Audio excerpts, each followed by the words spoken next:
The first CFP rankings are out, and the Cardinals are too low. We'll break it down. You're locked on Louisville.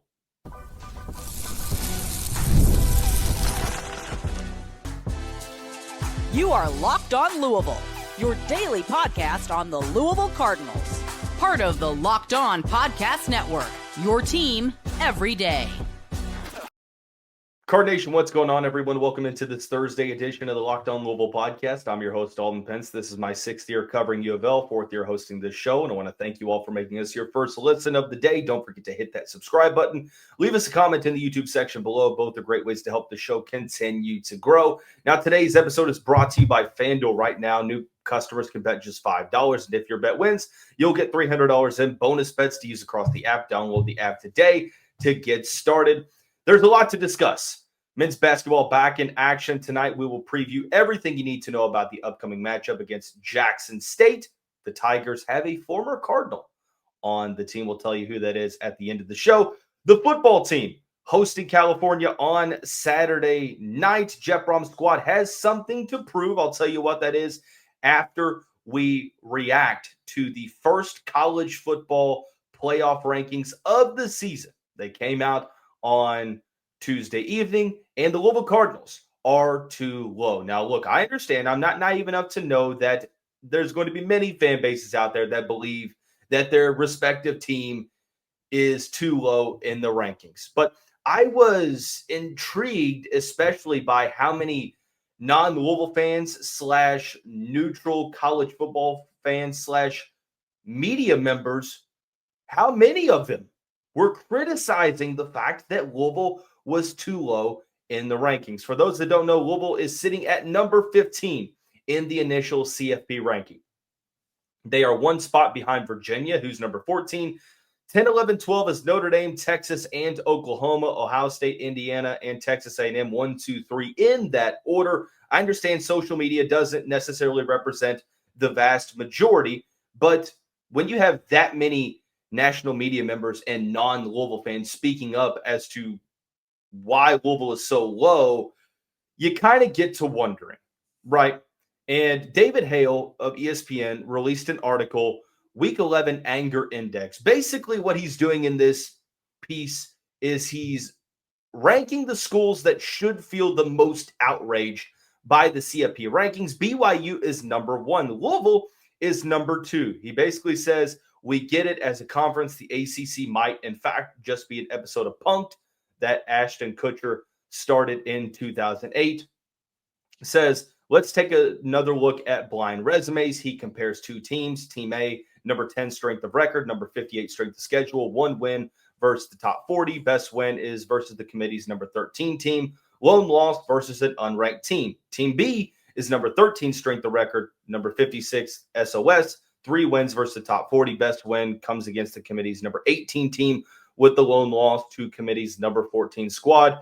Goes on to say this is basically a coin flip, though given the additional wins versus high-level opponents and a better loss, it would be hard to argue against Team B, right? Add to that, Team B's lone loss came in double overtime in a game when it outgained its opponent by 150 yards. Well, Team B is Louisville. Team A is Texas Tech, ranked 7 spots higher at number 8. So just highlighting how Louisville sitting at number 15 has some national media members sitting here kind of with their hands up like, dude, what are we doing here? I will say this. It reminds me of like my childhood when I would do something to get in trouble and my dad would sit down next to me and say, son, I'm not mad. I'm just disappointed. Do you have a childhood like that where your parents like, I'm not mad at you, I'm disappointed? And I kind of draw parallels to this situation, but the difference is I am mad. Maybe I'm just not as mad as I should be. However, I'm extremely disappointed. The old saying goes, when someone shows you who they are, believe them. The reality is that the college football playoff committee has showed you who they are over and over and over. They tell you without telling you what they're going to do, and you see how they operate. And it's extremely inconsistent, right? It seems like they value name recognition over metrics and stats. They value hypotheticals over results and the actual win-loss record. Now, what truly, and look, I understand that it's not the easiest to have one true metric that decides because there's context involved. I understand it's not one way or the other. It's very complex. There's a lot that goes into it. But David Hale mentioned something in this article that's pretty interesting to me.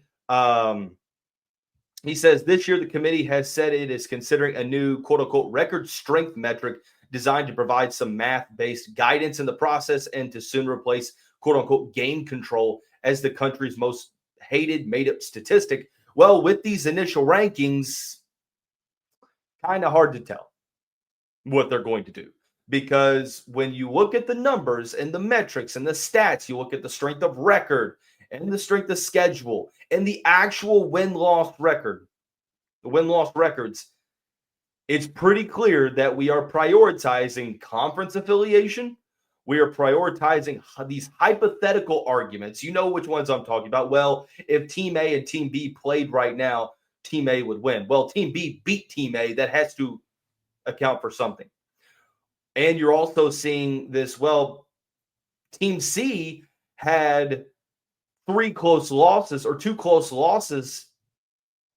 I know that Team 1 only has 1 close loss against the top 25 team, but Team C, well, they have 2 close losses. Now, forget that Team A beat Team B and Team C couldn't beat Team B. Look, I'm going all over the place here, but you understand what I'm saying. Name brand recognition, the quote-unquote eye test, and the hypothetical game, you know what the CFP is going to do.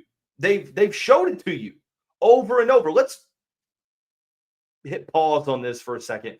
Let's take a stroll down memory lane. You remember in the offseason when we talked about expectations for this program, and I had to say that, yeah, I can't really expect a college football playoff, A, because Louisville's never been there before, but B, because there's so much out of the Cardinals' control. It's pretty clear that the ACC is getting treated how we thought they were. We saw how they treated Florida State a couple years ago. We saw how they treated a 2-loss Miami a year ago. You thought they were going to change it up this year? No, they're only pushing it even further. That's why currently in the first college football playoff rankings, there is not one single ACC team in the mix. Guess who is? Your name brand recognition teams. Some of them some of them should not be in there, but that's a conversation that would take us far beyond the time we have allotted for this. I will tell you why I'm not as mad as some others are. I am mad, don't get me wrong, but I think it was just because I was expecting this fully to where I wasn't surprised. I wasn't appalled because I knew that this was how this was going to happen. Now, another thing is that the Cardinals still have everything left to play for. You have 4 regular season games to go, and I'm a firm believer. I understand the bias against the conference, but if you go 11-1, let's say you don't make the conference championship game, I will stand firm believing that if you go 11-1 like Indiana did last year, you will not get left out of the playoff. I believe that. And if you do, I don't even want to have to introduce the possibility of that conversation because I don't even know what you do at that point. Because your only loss would be to a team that made the ACC championship game, and you have some solid wins to go in line.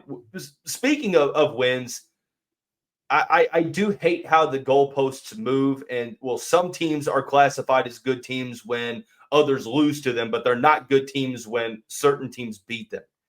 It's just the goalposts move too much, and that's what makes me the most angry. Like, I understand there are other good teams out there, and there are some teams that should be in the college football playoff mix. But at some point, we have to, like, why play the games if you're only going to use hypothetical situations? Oh, this team's really talented. We believe in their team. We believe in them bouncing back. Yeah, they've lost games, but we just believe from the eye test that they're a good team. At what point do win-loss records matter? Do winning games just not matter? Or is it all based upon the name brand recognition of what school is going to bring in more TV revenue, money of viewership? So, anyways, I think Louisville's too low. Am I yelling at the clouds currently?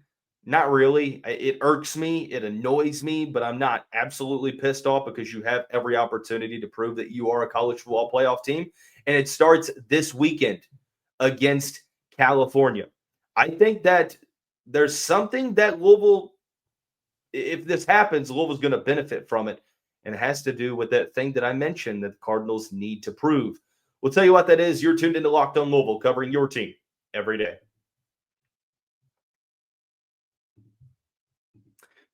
When the opening whistle blows on a new repair, get your crew moving forward with Supply House. Order today and see parts on your doorstep tomorrow. Over 280,000 plumbing, HVAC, and electrical items from the most trusted brands in the business. Their real-time inventory and honest lead times keep you from punting projects, while their industry-leading customer service always has your blind side covered. Need parts fast for a project? Supply House has next-day delivery, which you could talk about being an absolute game changer. Join the free Trademaster program today and score serious perks like priority shipping, lower prices, and a dedicated support line. Visit supplyhouse.com to sign up for free and use the promo code SHCollege5 for 5% off your first order. That's supplyhouse.com. Real people, real service. Thank you all so much for making us your first listen of the day. Just a reminder, the show is free and available on all streaming services, including YouTube and now TikTok. 5 days a week, your team every day. The Cardinals sitting at 7-1, 4-1 in conference play. They're back in action at Cardinal Stadium this weekend for a Saturday night game against the California Golden Bears. And sort of tying things together and connecting the dots with the last segment, we know what's at stake. The ACC championship game, the college football playoff berth. You understand that Louisville has basically no room for error. They have to run the table if they want to get to either. Of course, ACC championship, you don't technically have to beat Kentucky, but it'd be nice if you did, of course. I will say this, with the discussion centered around Louisville being snubbed, so to speak, it's going to trickle down into the weekend. It's going to circle this matchup against California. And look, you're supposed to beat Cal. Beating Cal doesn't really do you much in terms of perception because FanDuel has Louisville as a 20.5-point favorite. That is a huge spread. Now, California is 5-4. They're 2-3 in conference play. And I know that they've had some decent wins and some double-digit losses, but I was sitting here thinking, man, 20.5 points is a pretty significant spread. But there's going to be people watching this game just because maybe it's on ESPN2 at 7 o'clock on Saturday night. Hopefully YouTube TV and ESPN/Disney have come to a resolution, because if not, then maybe more people aren't watching it. But you best believe they're going to follow the result of this. There's been a lot of outrage about Louisville being ranked number 15. So what's going to happen? Well, people are going to have the Cardinals under a microscope in this game. It's just what was going to happen, which might not be a bad thing for the Cardinals.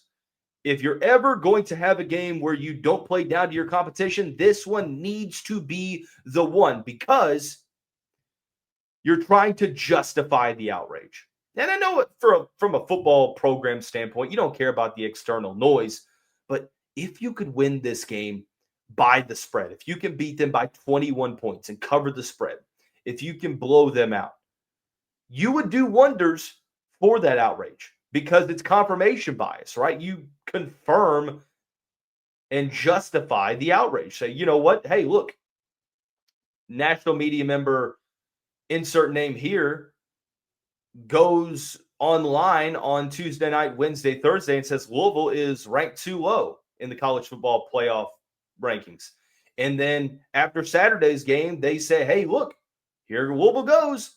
beating up on another conference opponent. They're 8-1. They're 5-1 in conference play because whether we like it or not, and the prerequisite is winning games. Like, you have to win games. If you don't, none of this matters. Hate that I have to say that, but we do have to state that point. Style points matter so much over the next 4 games.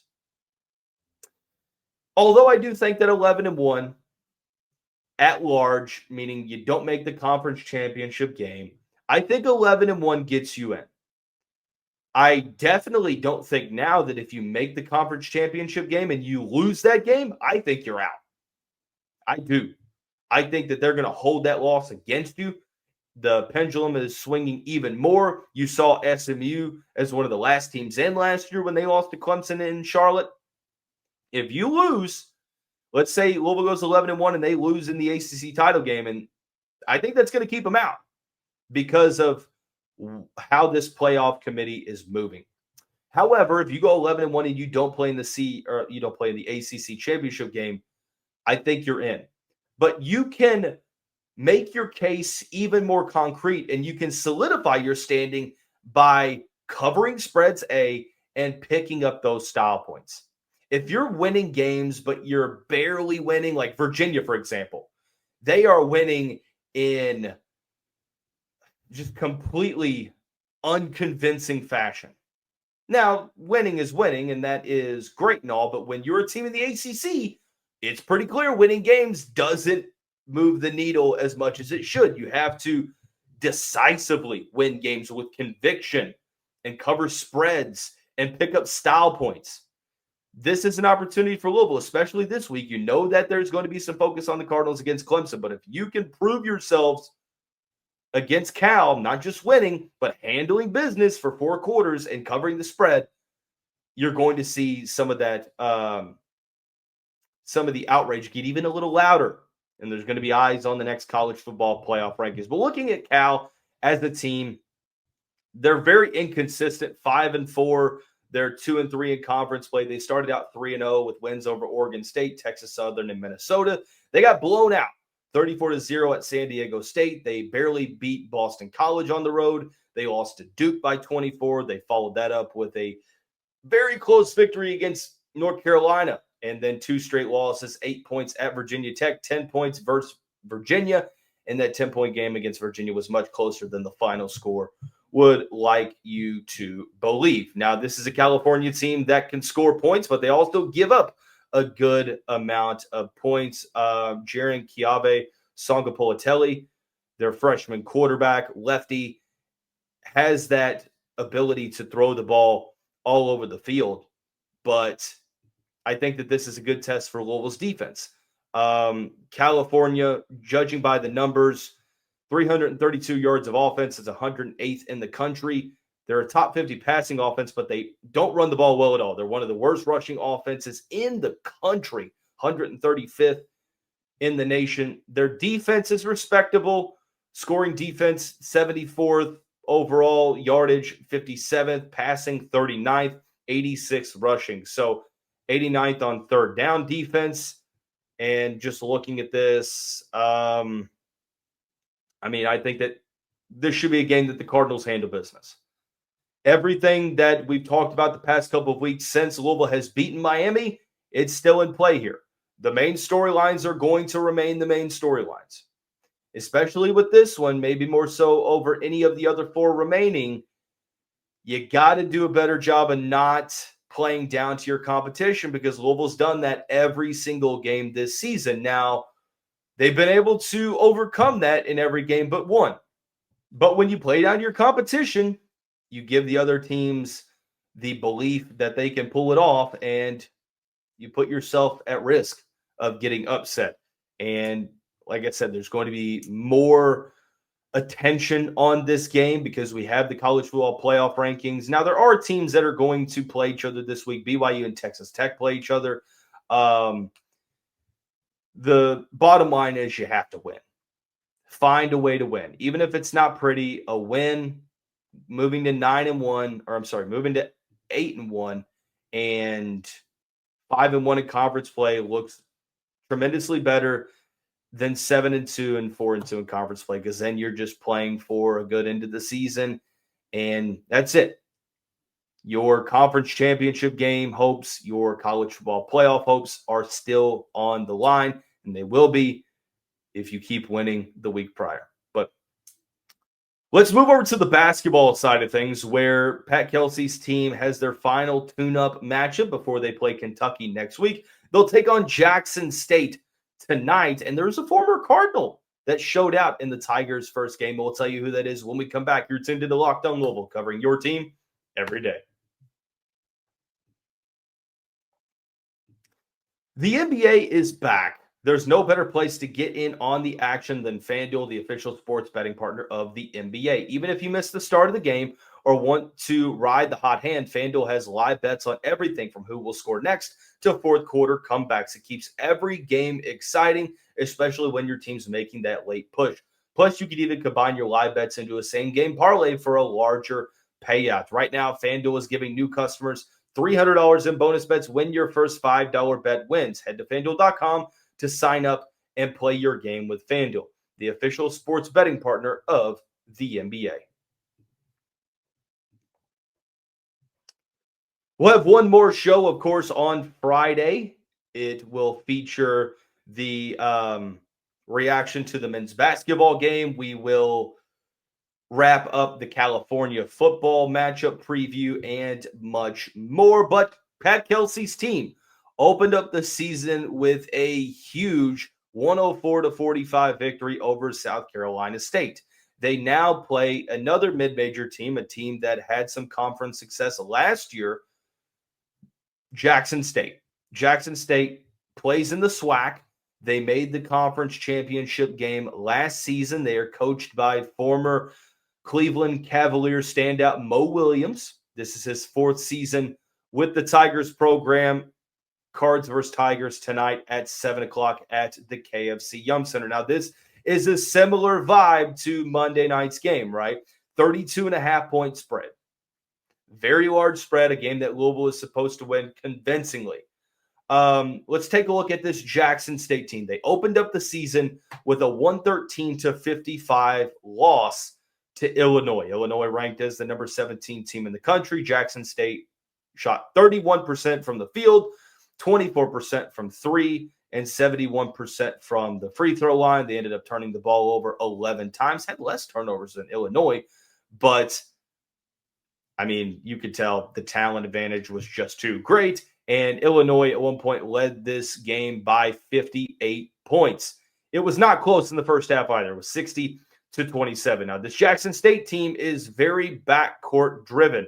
They return a good amount of their core from last season. That includes Deshaun Ruffin, who's the preseason conference player of the year in the SWAC, averaged 15.7 points per game last year, 5'10" senior, 12 points, 5 rebounds in that opening game against Illinois. They also return Dorian McMillan, who had a tough game against Illinois, but last year averaged 10.2 points per game and 4.3 rebounds. Most of their production will come from the backcourt. They do have a freshman forward, Dayon Kolev, I think is how you say his name, freshman from Louisiana. He had 3 points last game, but the former Cardinal that stood out in his first game with the Tigers, transferred over from Louisiana Tech, played in that first season of Kenny Payne, 16 games, no starts, averaged 4.3 minutes per game.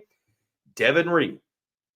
Devin Ree transferred from Louisville to Louisiana Tech, where he spent 2 seasons as a high-level role player, started 19 games last season for the Bulldogs. He transfers over to Jacksonville State, starts, only plays 19 minutes, but scores 19 points on 64% from the field, 50% from three on 8 attempts, which I thought was pretty solid. Only had 1 rebound, no assist, had 2 blocks as well. He ended up fouling out of this game. But Devin Ree, former Louisville Cardinal player, now listed at 6'9", 177 pounds. He will be returning to the KFC Yum Center tonight. So I like how Louisville matches up with this team. I think it's going to be, I won't say It shouldn't be. Let me put it this way. It should be. Let me clarify. It should not be a tough test for the Cardinals backcourt. The talent advantage for Louisville should be great enough to the point to where it's a tough night at the office for Jackson State. That's how it should be. But it's going to be a backcourt battle. Ruffin, McMillan, even Devin Ree going up against Michael Brown Jr., Isaac McNeely, Ryan Conwell, Adrian Woolley, Kobe Rogers. That's where I want to see Louisville impose their will, is the backcourt. Say, hey, look, I know that you are going to compete in your conference, but there's levels to this, and we get another dominant win. That's the hope. You want to see Louisville cover the spread and just have a game where you see that intensity early on. Now, here's the other thing.